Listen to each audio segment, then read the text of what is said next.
Boa noite, pessoal. Eu queria falar aqui de um livro que eu estou lendo,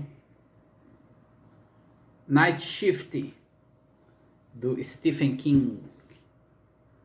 Night Shift significa plantão noturno, que é o título de um dos contos.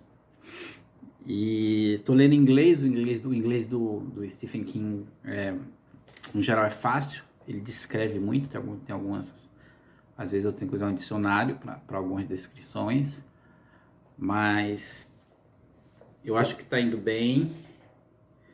Essa é a terceira, é o quarto livro do Stephen King, mas é a primeira coletânea de contos dele.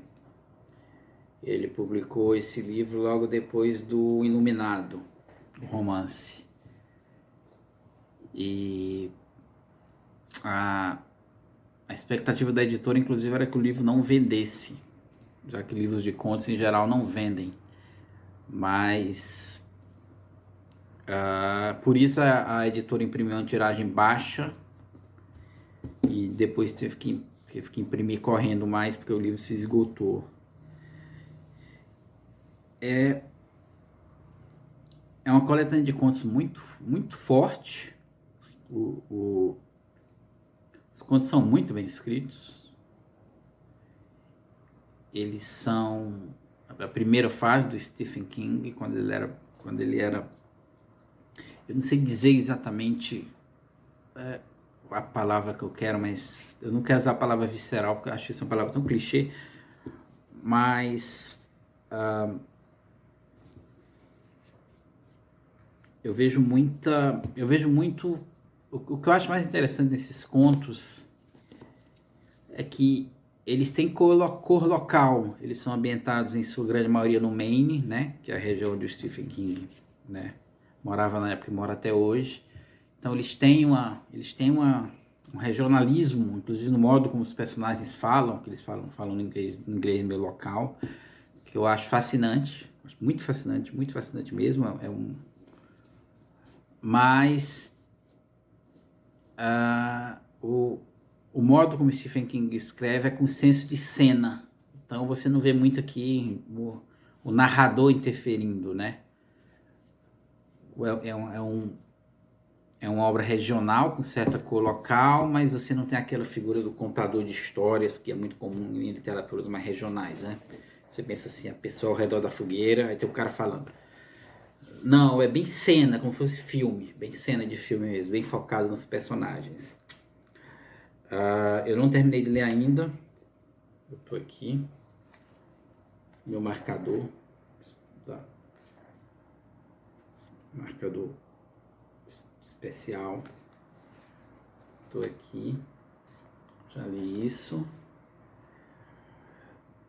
mas até agora o que eu vi me impressionou muito. São contos muito diferentes do que a gente costuma ver em outros escritores, e dá para entender bem lendo esse livro aqui porque é que o Stephen King virou o escritor que virou.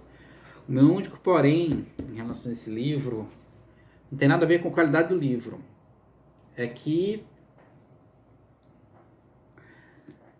o Stephen King já foi tão adaptado para cinema, para televisão, que quando você lê qualquer coisa dele, você tem aquela sensação que você já viu aquilo. Só que na época que as pessoas liam esse livro, você não via aquilo ainda, porque só tinha saído Carrie, que é um filme baseado no primeiro livro dele. Eu tenho dúvida até se o filme do Illuminati tinha saído nessa época. Eu não sei, talvez já tivesse saído, mas só isso então. Vamos admitir que saiu Carrie e Iluminado. Pronto, eram as duas únicas adaptações do Stephen King para o cinema. E o segundo livro dele, que é Salem Slot, virou uma série de TV em 79. Então já seriam 3 adaptações literárias na época em que esse livro saiu. Mas hoje são quantas adaptações literárias? E fora os que não são adaptados, mas que você vê a marca dele, como Stranger Things. Então, assim, você lendo esse livro tem uma certa sensação de déjà vu, mas simplesmente porque ele foi tão adaptado para o cinema, que o universo dele já se popularizou tanto, que quando você pega um livro antigo dele, parece que você já viu aquilo. Mas isso aí não é, isso é o preço. É o preço do sucesso. Enfim, esse inclusive nesse livro é o que tem o Colheita Maldita, né? Children of the Corn, que, né, que seria Crianças do Milho. No Brasil chamou Colheita Maldita. Eu não cheguei nesse conto ainda, tô doido para chegar, porque eu adoro essa história, adoro esse filme. Mas é isso então. Obrigado por prestigiar meu canal. Se puder se inscrever aqui embaixo, eu agradeço. É isso, até a próxima. Tchau.